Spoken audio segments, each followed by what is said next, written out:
नमस्कार, बहुत स्वागत है आप सभी का। 2024 का रण शुरू हो चुका है और इस रण में 42 लोकसभा सीटों वाली पश्चिम बंगाल को भेदने के लिए बीजेपी ने एक्शन भी शुरू कर दिया। गृह मंत्री अमित शाह और बीजेपी के अध्यक्ष जेपी नड्डा एक साथ बंगाल पहुंचे और 42 में से 35 सीट जीतने का शंखनाद कर दिया। यानी करीब करीब पिछले चुनाव के मुकाबले 2 गुना सीट जीतने का दावा किया। और उधर शाह के दावे पर टीएमसी ने कड़ा प्रहार किया। ममता की पार्टी ने कहा है कि 35 नहीं, वो 3.5 सीट जीतेंगे। हार जीत में कौन सा फैक्टर कितना असरदार है, रिपोर्ट में देखिए।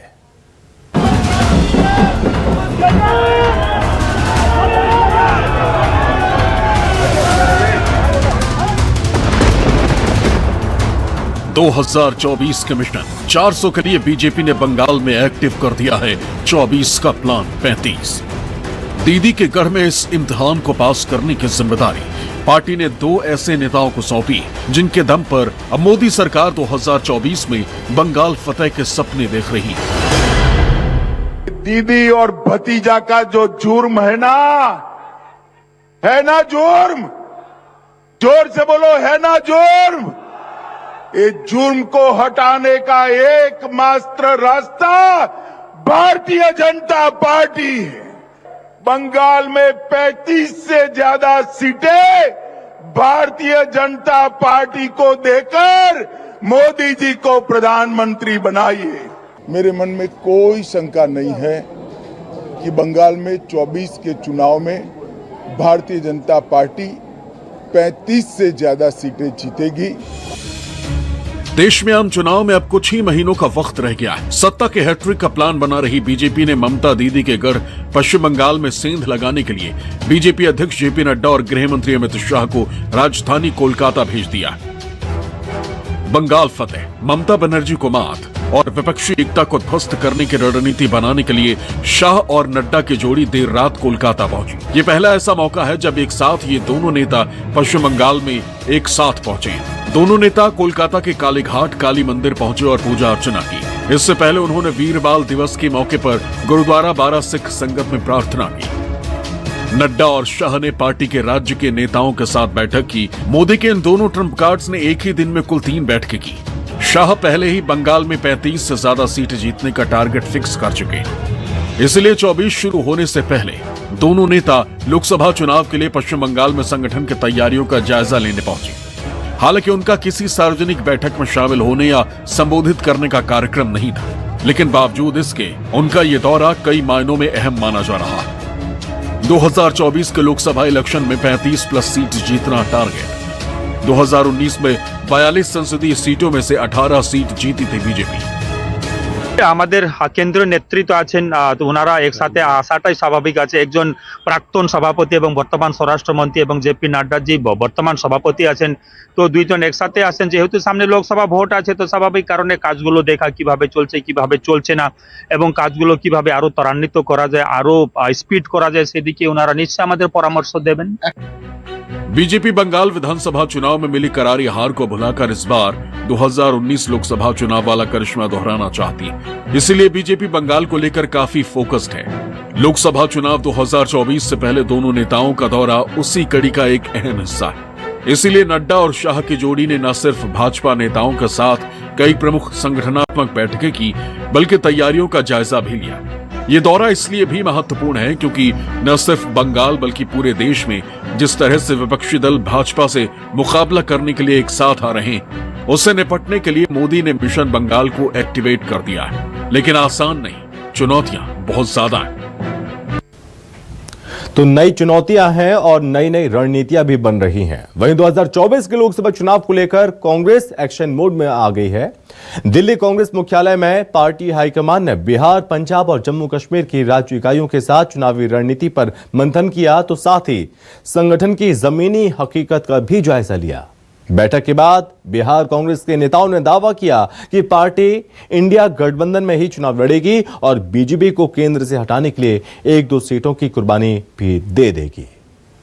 सीट शेयरिंग को लेकर जो अलायंस कमेटी है कांग्रेस पार्टी की, वो 29 तारीख को निर्धारित बैठक है, उस पर हम लोग सीटों की चर्चा करेंगे।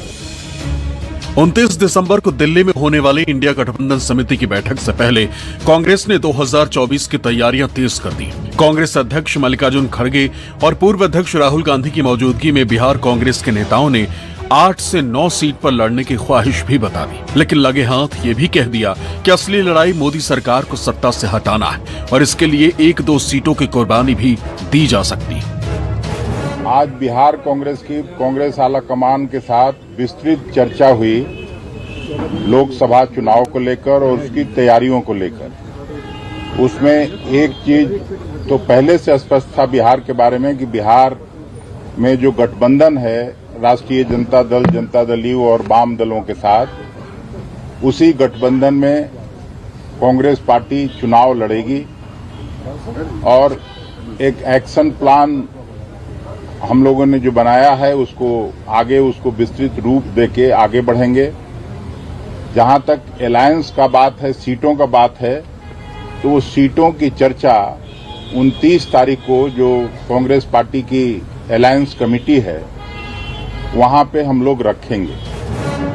न्यूज 24 से खास बातचीत में बिहार कांग्रेस विधायक दल के नेता शकील अहमद खान ने दावा किया कि नीतीश कुमार को लेकर बीजेपी जो बयानबाजी कर रही है उसकी वजह सिर्फ यही है कि बिहार में इंडिया गठबंधन की एकता से बीजेपी बौखला उठी है। बहुत ही सौहार्दपूर्ण, बहुत ही एक सही माहौल में इंडिया गठबंधन, बिहार में हमारा जो गठबंधन का स्वरूप है उस पर चर्चा हुई और वो चर्चा इस तरह से फिर आगे बढ़ेगी कि 29 तारीख को भी एक बैठक हम लोग की होनी है सीट को लेकर के, वो सवाल भी है था। तो कोई ऐसा एस्पेक्ट नहीं है जिसपे कि बातचीत नहीं हुई और उस बातचीत को हम लोग और आगे बढ़ाएंगे, मजबूती से कैसे उसको मैदान में लेके जाएं। जो हमारा ज्वाइंट एक्शन प्रोग्राम चल रहा है बिहार में तमाम पार्टियों के साथ, उसको और कैसे हम लोग मजबूत करें, इस पर चर्चा हुई, इस पर बातचीत हुई। ये बात तो फिजाओं में हमको लगता है कि भाजपा के कुछ लोग जो हैं उड़ाना चाहते हैं कि इंडिया गठबंधन का में ये चर्चा चलती रहे कि ये यूनाइटेड नहीं यूनाइटेड। ये साजिश हम लोग ऐसा तो है नहीं, समझते नहीं है, कुछ भी दिक्कत नहीं है। कल तो नीतीश जी का खुद भी बयान आया है, उसके ऊपर उसको हम लोगों को फुल स्टॉप लगा देना चाहिए। दरअसल बीजेपी इस दावे के साथ नीतीश कुमार को निशाना बना रही थी कि इंडिया गठबंधन की बैठक से नीतीश कुमार खाली हाथ लौटे। उन्हें ना तो पीएम का चेहरा बनाया गया, ना ही संयोजक बनाया गया, लेकिन खुद नीतीश कुमार ने साफ कर दिया कि उनकी नाराजगी की खबरें निराधार हैं। समय पे हो बताया जाएगा, टाइम आएगा, सारा चीज सब कुछ समय पर होने वाला है, कोई दिक्कत नहीं। सब बात तो हमने कहा कि नहीं हमको नहीं इच्छा है, हम तो चाहते हैं सब लोग एकजुट होइए। अभी हाल में हम मीटिंग में कह दिए कि हर राज्यों का जो तय कर लीजिए, एमपी का जो कुछ भी है सिलेक्ट कर लीजिए और सब एक कर लीजिएगा तो फिर सब लोग तय हो जाएगा, तो फिर लड़ेगा आप इसको जहाँ कहीं भी सीट का। बट यही हम कहते हैं, हम कुछ नहीं हमारा कहा गया सर आप नाराज एक बस गलत नहीं भाई, गलत है, हम जरा भी नाराज नहीं है। एक साजिश किया जा रहा है बार बार उनके बारे में कि आप क्या बन रहे हैं, आप कब कन्वीनर बन रहे हैं। किसी से पूछना चाहिए प्रधानमंत्री मटेरियल हैं कि नहीं है, प्रधानमंत्री बन सकते हैं नहीं बन। तो पार्टी का कोई वर्कर से आप सवाल पूछिएगा कि प्रधानमंत्री की मटेरियल है, कौन कहेगा कि नहीं है मटेरियल। तो पार्टी वर्कर से अगर पूछिएगा कि नीतीश जी पीएम मटेरियल है, और पीएम मटेरियल नहीं होने में क्या है, सब गुण है उनमें, बट खुद बनना ही नहीं चाहते हैं। बार बार कह रहे हैं कि हमारी कोई इच्छा नहीं है, हम चाहते हैं मिलजुल के चुनाव लड़िए। साथ में जो अलायंस में है हमारे सब साथ में हैं। अब अलायंस में कोई व्यक्तिगत काम करता है उसके अलग कायदे हैं, अलग कानून है, अलग व्यवस्था है उसकी। बुलाना जो है, बुलाने से कोई अर्थ निकले, कोई सलूशन हो, तो वो तो कहा जा सकता है कि मिल बैठ करके समस्या का समाधान किया जाए। दिल्ली कांग्रेस मुख्यालय में पंजाब कांग्रेस के नेताओं का भी जुटान हुआ। मल्लिकार्जुन खड़गे और राहुल गांधी के सामने पंजाब कांग्रेस अध्यक्ष अमरिंदर सिंह राजा वड़िंग और पूर्व अध्यक्ष नवजोत सिंह सिद्धू ने अपनी रणनीति पेश की। जम्मू कश्मीर कांग्रेस नेताओं ने भी आला कमान के सामने संगठन की मौजूदा स्थिति का ब्यौरा दिया। दिल्ली से इतर भोपाल में भी कांग्रेस की अहम बैठक हुई, जिसमें पुराने संगठन पर सर्जिकल स्ट्राइक हुई। हाल ही में बनाए गए मध्य प्रदेश कांग्रेस प्रभारी भंवर जितेंद्र सिंह ने राज्य कांग्रेस कार्यकारिणी भंग कर दी। विधानसभा चुनाव में मिली हार के बाद सप्ताह भर पहले ही कमलनाथ को प्रदेश कांग्रेस अध्यक्ष के पद से हटाकर जीतू पटवारी को पीसीसी चीफ बनाया गया था और अब ये कार्यकारिणी भी भंग कर दी गई। कांग्रेस में जिला कांग्रेस और सारे प्रभारियों ने जो एक मूल मंत्र दिया कि अब कांग्रेस पार्टी में नहीं हमसे चलेगी, मैं मानता हूं सामूहिक नेतृत्व के साथ कांग्रेस पार्टी अपने विचार को घर घर लेके कैसे जाए, इस मंत्र को, इस संवाद को, इसके लिए 5 स का हम सब ने संकल्प लिया।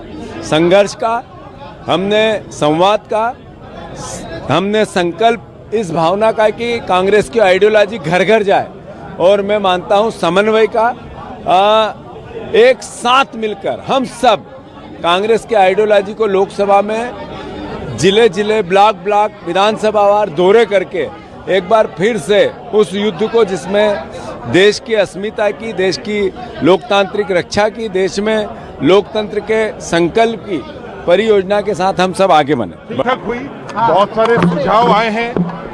आगामी लोकसभा चुनाव को किस तरह से कांग्रेस पार्टी लड़ेगी, सर संगठन के अंदर हम क्या क्या बदलाव करेंगे, जी बहुत सारे सुझाव आए हैं।